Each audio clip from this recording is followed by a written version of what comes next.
Yam porridge is on the menu today. Hello lovelies, today I share this delicious yam porridge recipe.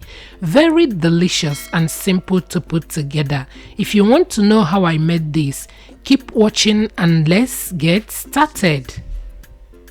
First, I have already washed my yam so that I don't transfer dirt while peeling. Next, I will peel and cut my yam into tiny chunks and transfer in my bowl.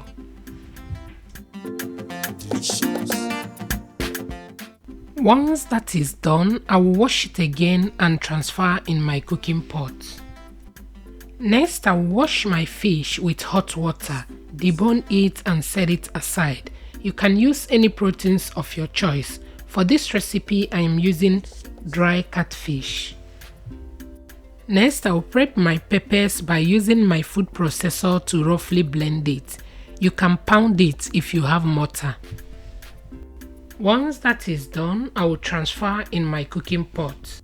Next, I will add my washed fish, crayfish, ogiri Igbo, seasoning cubes, salt, scent leaves and palm oil. I will gently stir, cover and allow it to cook.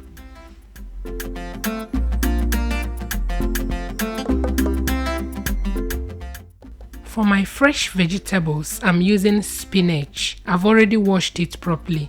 Next, I will cut it into tiny pieces and set it aside.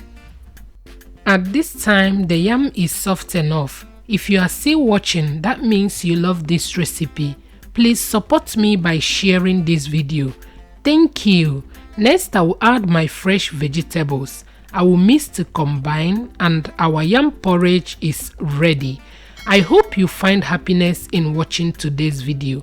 As you can see, this recipe is super juicy and the taste is out of this world. Thank you all for watching and see you in my next one. Bye.